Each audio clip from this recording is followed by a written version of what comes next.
And so I don't know if this is clear or not yet to you guys, but it's BV month. Okay, it's BV season.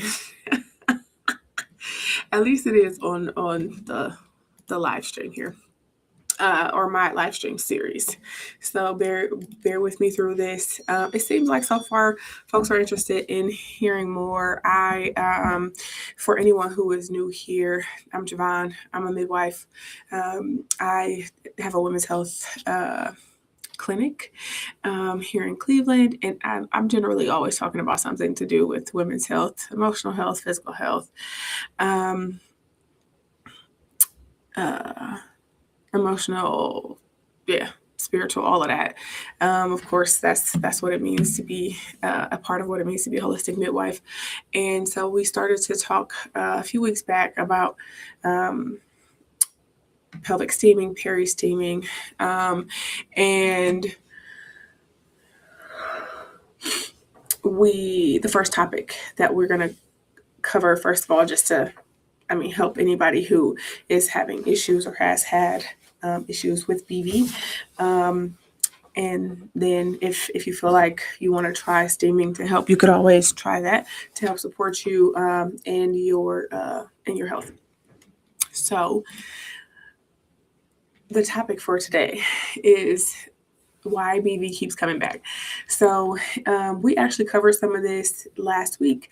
Myself and another midwife, Cassandra, were on just chatting it up. Go watch that session. It was funny. It was fun to shoot.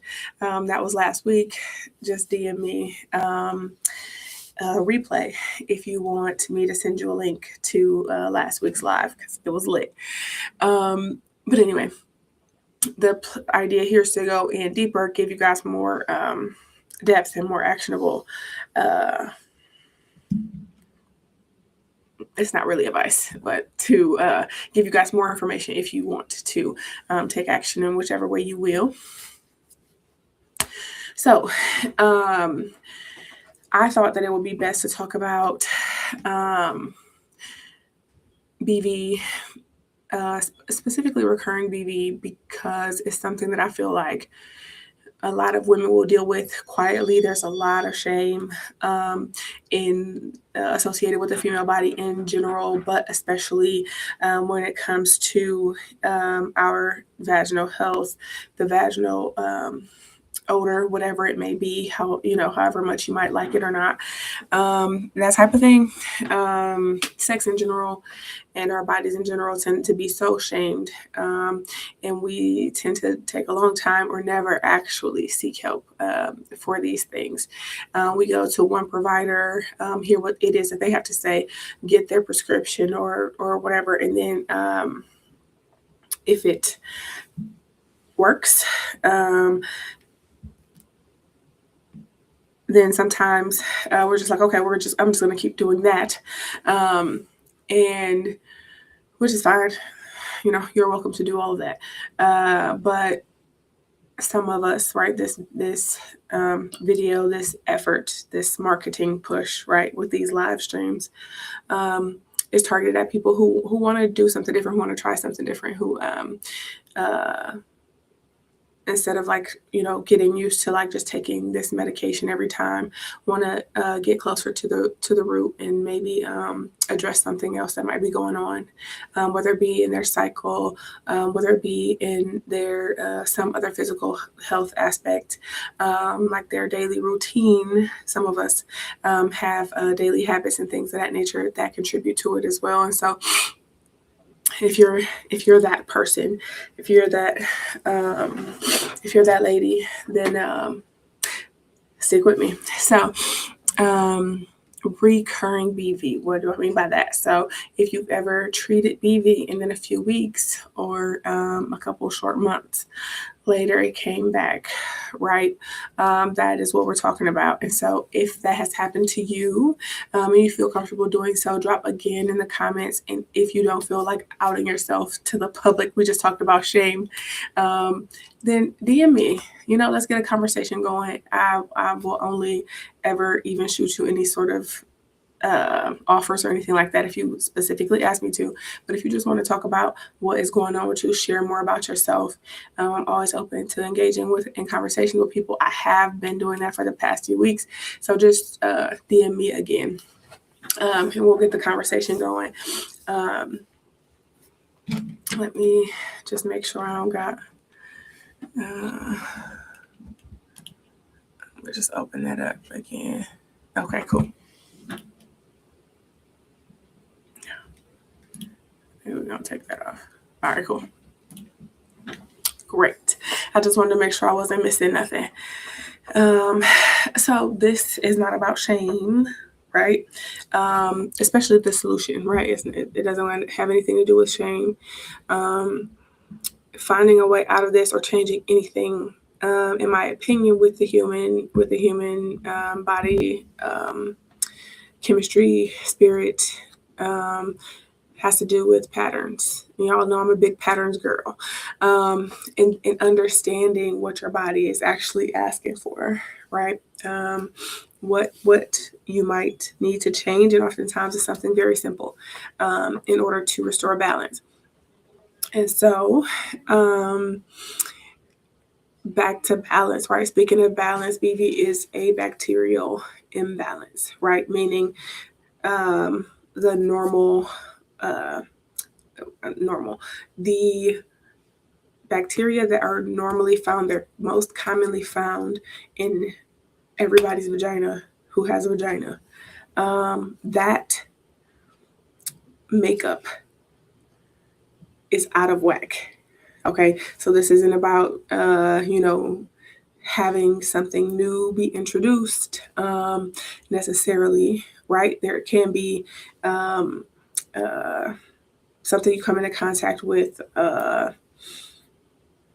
semen or condom, I don't know, fingers, all of that type of stuff, and that's something else that we talked about last week. Something systemic like antibiotics or some other hygiene option, like we also talked about douching or applying water inside the vagina. Those things can help to shift the bacteria, but we're talking about just these are the most common bacteria that are located in the vagina, and they are something that shifts. So it's not like, chlamydia or gonorrhea, right? Which is something that's not commonly, not normally found there. And so I think that's really important to understand. Antibiotics, like we talked about, the ones, not only can you take them and they will alter the bacterial makeup all over your body, right? All inside and outside of your body. They can, depending on what it is that you take. But then there is the metronidazole is the most common in the frontline treatment for overgrowth.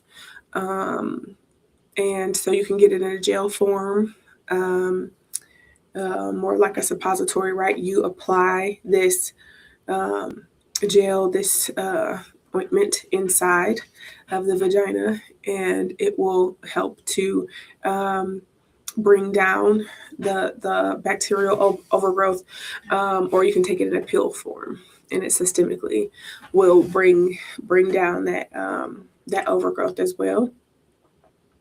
But clearing bacteria is not the same as restoring balance. And I think that's super important. And I remember years back when I was still working in the hospital, and it really wasn't that long ago. And I had been working as a midwife for a while already. But I had a nurse practitioner do a pelvic exam for me. She wound up getting a PAP for me at that point as well. And she was just like looking in there. She was just like, I don't know. It just looks, I don't know, like it's kind of like white, like it just doesn't, And so she was thinking like, okay, you have yeast or whatever going on. I was not symptomatic at all. she was just suspicious for me having that type of imbalance, the yeast infection, which is not what we're talking about today, but bear with me here. And she was just like, I think that, you should do this treatment and everything. And so I called one of my midwife mentors, and we were having a conversation about it. And she was like, you know what? I don't know about that. And I hate when people have BV or when people have yeast, and we start to treat it and it's not symptomatic.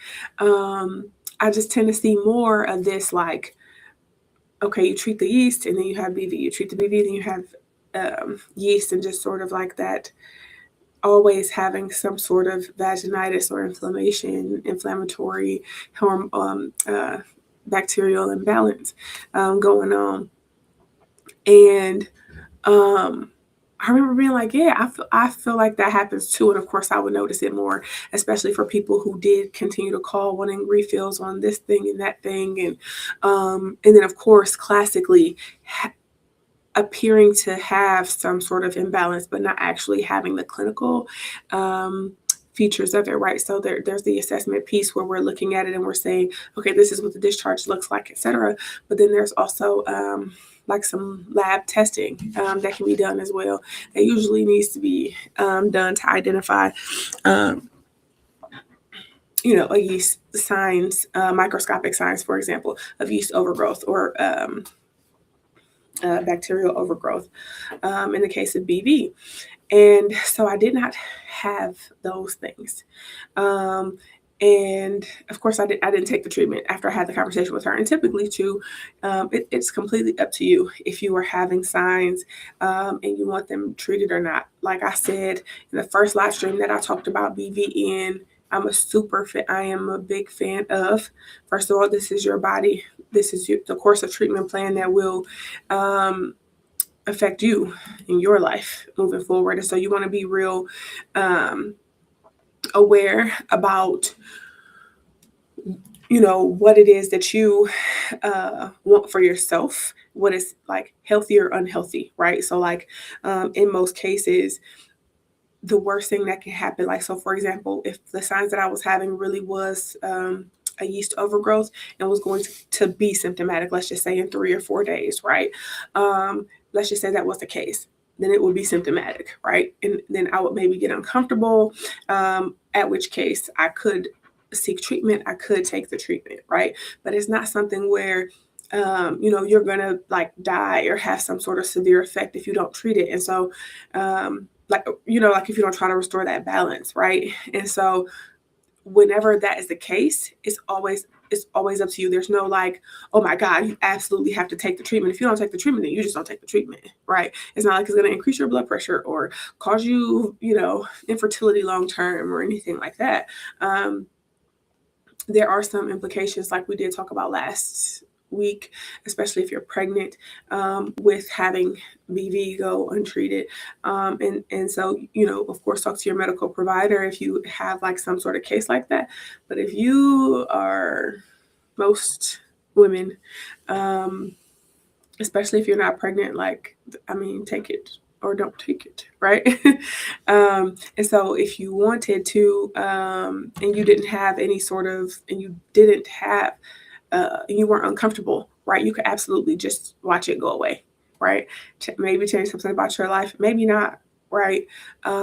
Maybe change something small, maybe change something big, and see how your body responds to it. And we'll get into some of those things that you might want to look at in order to see things change. But I'm not just, when it comes to BV, when it comes to yeast, I'm not one of those that's like, oh my God, like take the medication, take it now, da da da. I'm not like that about it, and that's pretty much why. The vaginal ecosystem, right? The bacteria that are there, or everything that's there, the ecosystem is a real good way to explain it. It's sensitive to like hormonal shifts, right? Like just as an example, our bodies will make the ecosystem more either more rejecting of sperm, for an example, or more receptive to sperm, living, swimming, all of those things, right? Depending on where we are, where we are in our menstrual cycle, right? Stress. The vaginal ecosystem is also sensitive to stress. Is sensitive to new or multiple partners, especially if those partners have multiple partners. There's a lot of, and this is something else that we covered a little bit last week, but more people can sometimes mean more bacteria, and maybe they're having, we're all altering one another's ecosystems every time we bring those together, right? Be it no matter what sex type you are engaged in, and so that's something to be mindful of. Lubricants, soaps, wipes can also have a huge impact on the vaginal ecosystem. So like we kind of touched on last time, of course, using like water-based lubricants is super helpful. If you are having sex with a condom, of course, something like, and I actually have a sample from them, so I'm gonna drop this in here. Of course, that ain't nobody sponsoring me, but Good Clean Love is a good one. Uber Lube is a good one as well. But water-based lubricants tend to work pretty well if you are having condom-less sex, right? Sex without a condom, as some people like to, instead of purchasing some formulated lube, like to use like a coconut oil or maybe even olive oil.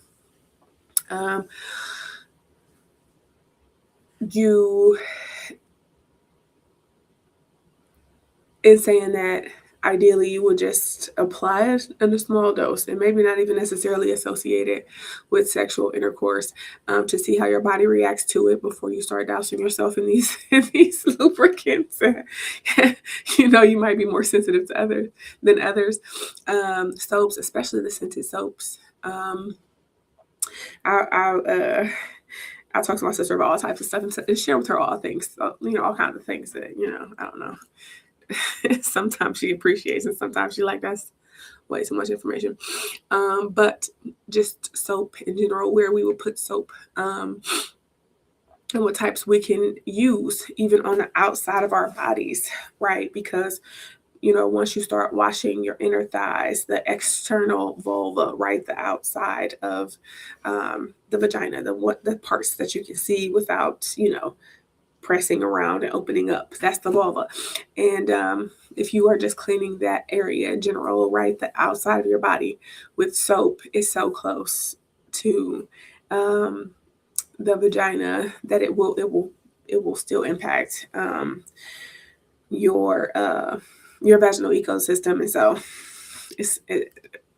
the degree to which it will impact it is completely up to your body. So there are people who can use scented soaps. They'll use stuff all day long. I remember telling my sister, like, what I can't do is because we both use a brand. Dang, what is it called? Oh, I cannot remember the name of it. But we use, it don't matter. Why would I need to tell you that brand? Whatever. We both use the same brand of soap. And she was just like, I was like, they put the wrong like soap scent, right? Like the type in my bag, right? They gave me one that was what I needed. It was like the coconut and something. It was like softly, like pretty much barely scented type. And there was another more fragrant type that was in there that was like, I can't even remember the name of it, because I was just like, no, I just know this is not happening to me. I'm not even trying it, because I tried other more scented. It's a softer soap in general, but I tried other strongly scented soaps from that company, and it does not work well for my body. But for my sister, she was like, yeah, no, that's my favorite one. That's the one that I get. And I was like, nah, I know for a fact I'm going right back. I'm going right back to the store so they can take this back and give me the one that I want, because I can't put this all over my body. Wipes as well. I feel like wipes in general, like the fact that I'm just seeing them all over the stores. When I started to date my husband, we never really used wipes. Never grew up using wipes. If I was gonna need a wipe when I was on the toilet, I was gonna take some tissue. I was gonna make a few, roll it up a few times and wet it a little bit. That's what I was gonna do. I just didn't use wipes that frequently, but I just started to do it because that's what my husband was doing when we moved in together. But I know a lot more people are using wipes. I now stock them in I'm in my office now, the Three Rings Midwifery office, and I now stock them in the bathroom. People love wipes. But you want to be, some people are very sensitive to wipes as well. And so I think in general, when we're talking about what's the problem, like what is causing us the most anxiety, right? It's like, or what's causing us to feel the most uneasy about this is that there are so many things that can sort of tip the scales here, and it's very easy to feel like I don't know what I'm doing that is causing this to keep happening. I don't really know how to address it other than just continuing to take this this metronidazole or whatever, for example. But most women are treating the flare up, right, and not the environment. And so that's kind of what I want to address here a little bit. And if you feel like you've been stuck in a cycle, then type cycle in the comments or whatever. Just just a little engagement. Show me a little bit of love in the comments.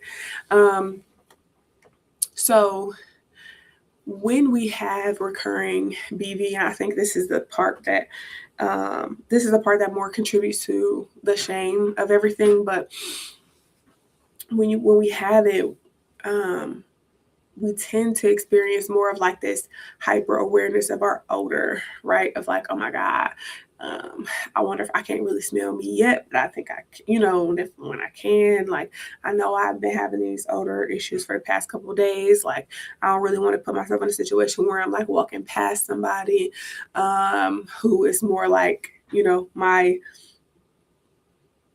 my hips are at their, eye level type deal or whatever. Just constantly checking yourself in the bathroom, smelling yourself, like before you would go. I just remember when I had a few cycles, so I didn't have recurring BV over an extended period of time, but I remember having it a few times before I realized that I needed to change the brand of condoms that I used, period. But where I would take my hand this way, flat side, and like put my hands, like sit with my hands like in between my legs, and then I would like smell my hand, after that. And that's kind of like, just to like do an odor check, right? Just to see what I was smelling like. Having anxiety before intimacy, like we talked about last week with Cassandra, it tends to not really produce much of a fragrant odor until it hits the air. And so, like, even if you get in the shower and everything, there tends to be, especially once you start to get aroused, there's more discharge being created in general, more fluids being discharged, and then it starts to come out of you. It's on your partner's body, that type of thing. People get more afraid about what that's going to smell like, what the room will smell like after, and that type of thing.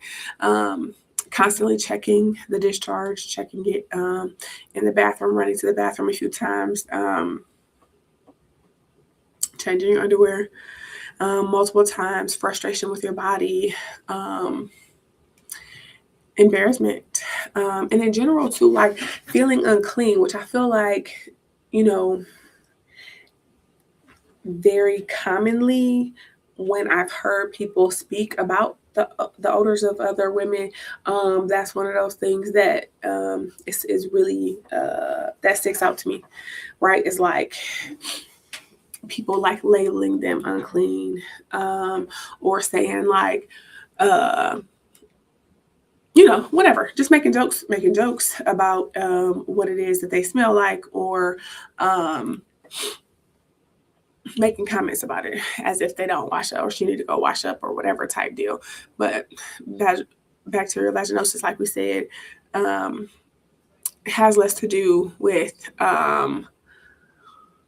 cleanliness in a way that, like, of course, putting water up there is probably not going to be helpful. It will probably cause more of an imbalance, which we covered last week.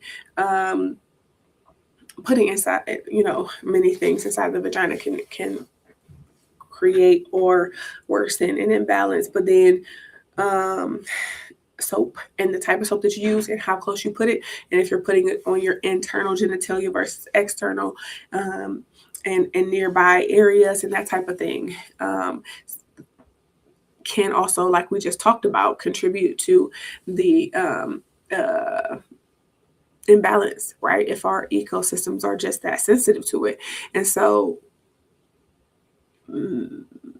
if you think, I got BV, I'm unclean, I need to go wash up, but you're using a fragrant soap, a scented soap, or a fragrance that is not suitable for you, right? A soap combination, a soap formulation that is not fit for your body. Then even if you take multiple showers a day, which some people I know will do as well, I've definitely had people tell me in the clinic that they've done that before. Even if you do that, and you're doing it with something that doesn't agree with your body, you're going to make the symptoms worse. You can make the symptoms worse. And so this whole feeling of, feeling unclean or being called unclean, whether it's by, I don't know, friends, family members, partners, or just, something internally inside you, is very common, but it's not usually accurate. And I want to just emphasize this, and then I'll move on. But BV is not like a moral failure. It's not a failure at all, right? It is it on a continuum, right? It's just a space that you can be in, right? The thing about balance is we wouldn't know it if we never got imbalanced, having a biological type imbalance is actually something that, while, especially if what is causing the imbalance is hard to get at, is if having this imbalance is sort of being promoted or upheld by something that you are really tied to, like different sexual practices, sexual partners, brands, right? Brands, hygiene regimens. If you are really into it, foods, right? Like specific food types.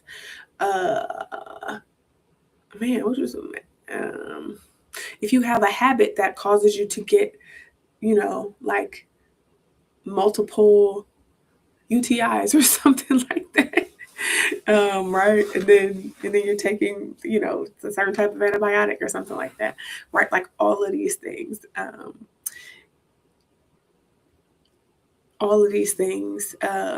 work together, right? And I don't know. I mean, I feel like if you ever felt anxious before, right, with like being close to somebody because of BV, drop a heart so I know I'm not talking to myself. All right, so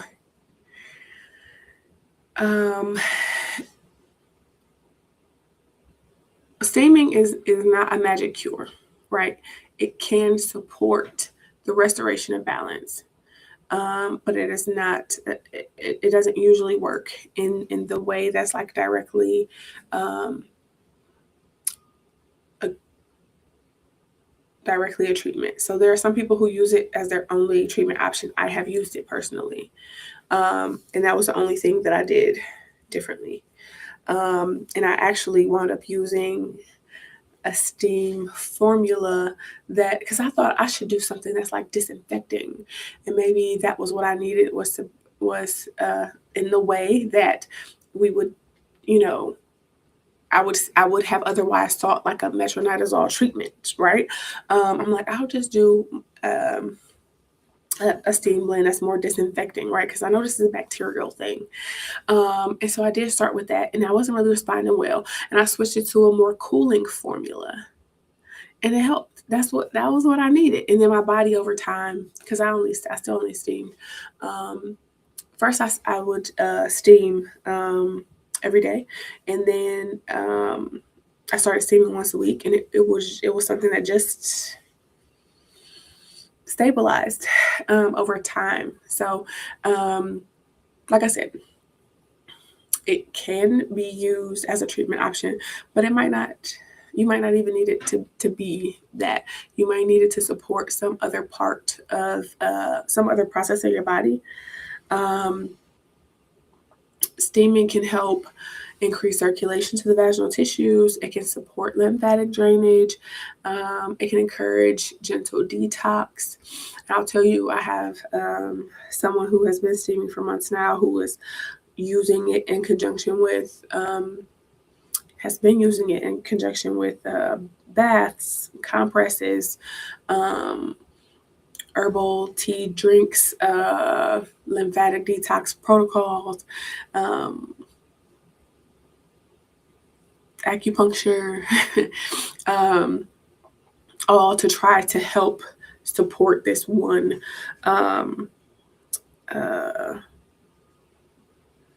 like diagnosis, or this one like body event that she has going on. It can also create a consistent ritual of care, which is very soothing to us mentally and spiritually. Now, I'll also say that steam is also more helpful when you don't just do it one time. So I told you what I was doing, right? So like, depending on what's going on with you, especially if you have a BV diagnosis, right? Like this is something that you know that you have, and not just some sort of like, I don't know, I'm having these symptoms type deal, but I've been diagnosed with, or I've done, I know this is what I'm dealing with, because this is every time I've gone to the doctor, this is what has been happening, or every time I've seen my midwife. I've had all the clinical features of BV when this happened, right? But anyway, if you're presenting that way, then usually you have like quite a few more steams up front in your steam plan, and then you sort of back those off and maybe steam like 3 or 4 times per cycle, right? But I do recommend, even if you are not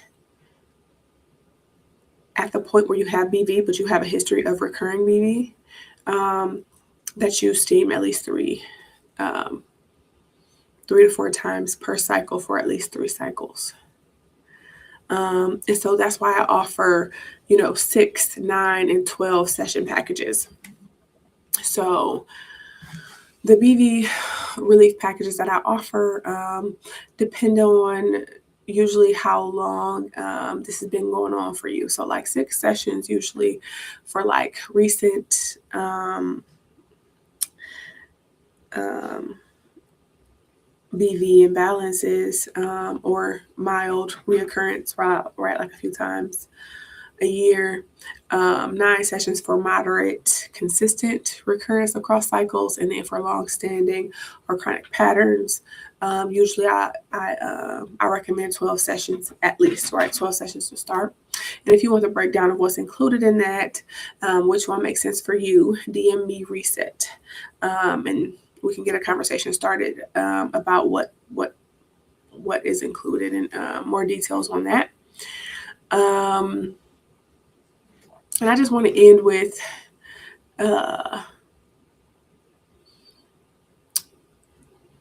I want to end on the note of like your body is not broken. It might just need support. You just got to figure out what the right support is. And I hope that throughout the course of this live, you feel like you are more informed about that. All right. I'll see y'all. I'll see y'all on Thursday. I'm going to come back and do another live stream, BV related, because February is almost over and I have more that I want to say about BV. And then next month we'll see. Next month I'll announce what we're doing next month.